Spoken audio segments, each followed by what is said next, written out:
Everybody, so I was at a show this past Sunday, model train show, and I picked up a few of Proto 2000 Union Pacific 4427 high side covered hoppers, rip side covered hoppers. I got two of these and one of these. So what I'm going to do is to start off a new series here, I'm going to take the other car like this from out of the box to rusted and weathered and ready for my layout. So it's going to be a series of, I don't know how many videos it's going to take to do this, but I'm going to try to keep them short. Part 1, Part 2, Part 3, all the way through from out of the box, brand new, to weathered and on my layout. So we'll go ahead and get started. So the first thing, when I bought these, since I model Union Pacific Geneva Subdivision and I need a lot of grain hoppers, so I ended up picking these up. And they're actually really nice cars. When you take these out of the box, all the brake rigging and everything is there. It comes with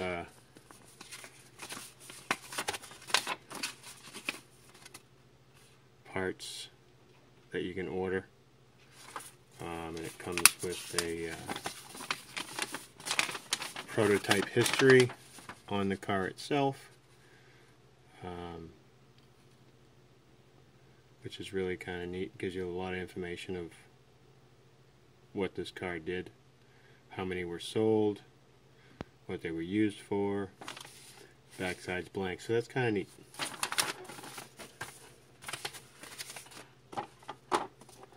Okay, go ahead and open this up. Comes a real nice plastic case, and take it out of the box. It's a really sharp looking car. It does not have etched metal walkways, but that's something you could always add if you wanted to.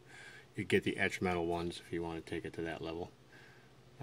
The top detail, little rivets are there, the hatch openings are there. I think that's really not bad. And then on the side, the lettering's all nice and crisp and sharp. Underneath, the grain hatches 3, and then all the brake rigging I was really surprised is here. So the nice, and it's separately applied, goes from one end of the car and comes out right here. So you can add an air hose, and same thing on the other side. You add your air hose and it goes all the way to the other side. Really nice detail. And then here's the nice detail on this end of the car with the brake wheel and air reservoir, I think is what that is, and everything else that goes in here. It's nice detail, real nice. Underside of the car, again, we got same colored trucks as the car itself. I don't know how true that is to the prototype or not, but we'll be definitely weathering those up. So they're going to be pretty rusty and old. This car's been in service for quite some time. The build date on it says 5 of 82. So I can actually read that. It's right here. So what I went ahead and done is the first step in this is, of course, just inspecting the car, making sure nothing's broken, everything looks really good. So I'm going to put this one back in the package because I've already started another one. And the other thing too is these really big plastic couplers on here. They're going to have to go. So we're going to go ahead and put this back inside the box for now. So we'll set it aside. Okay, so I went ahead and took the other one apart already. So I pulled the trucks off of it, and I just put the screws back in here. And the reason I do that, I'll show you in just a minute. So I put the screws back in where the trucks go, and then I got the trucks taken apart, and I got the wheels, which are plastic axles. You know, this is something you can change out with any other wheel sets made by a lot of different manufacturers out there.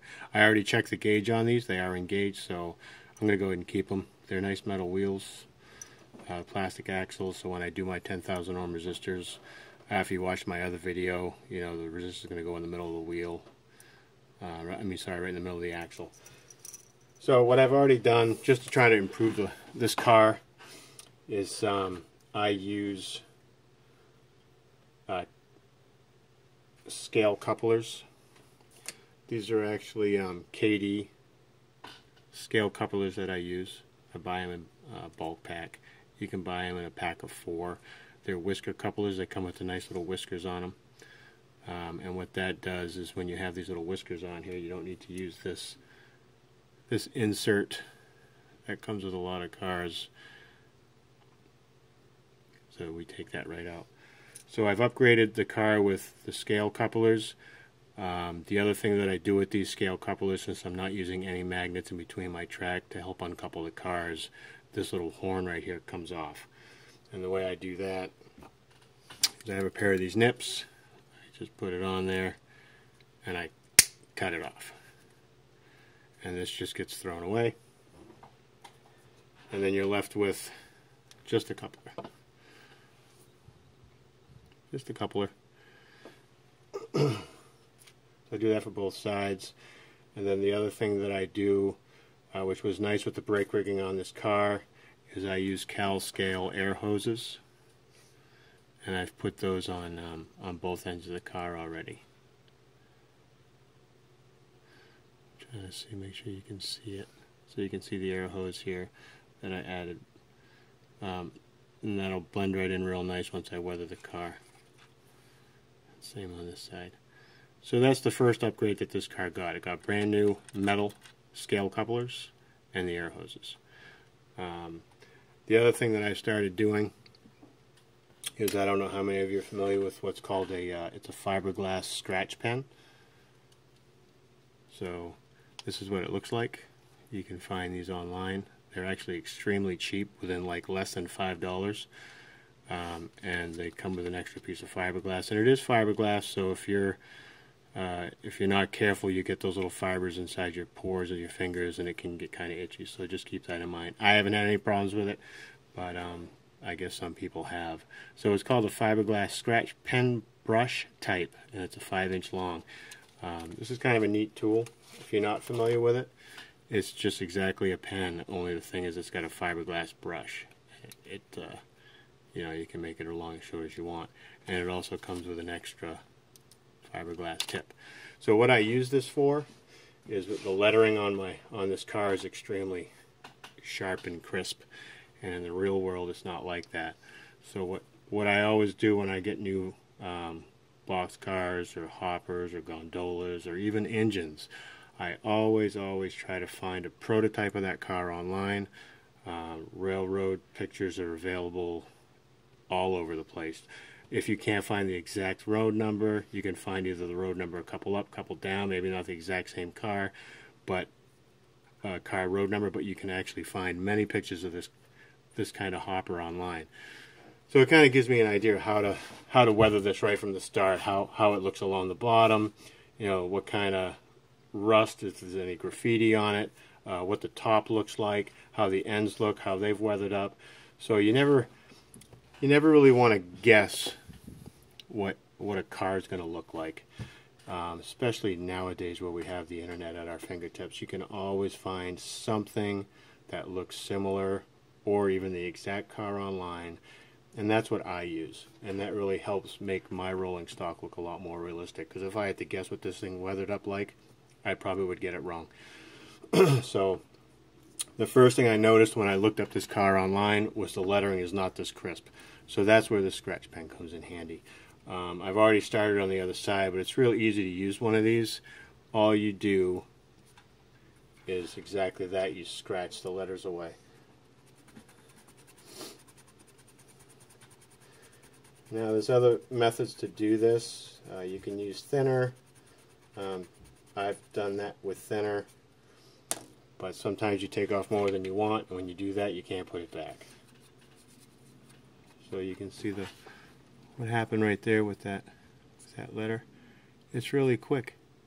So it's already faded, and you just do that across the board, and then what you end up with is something like this.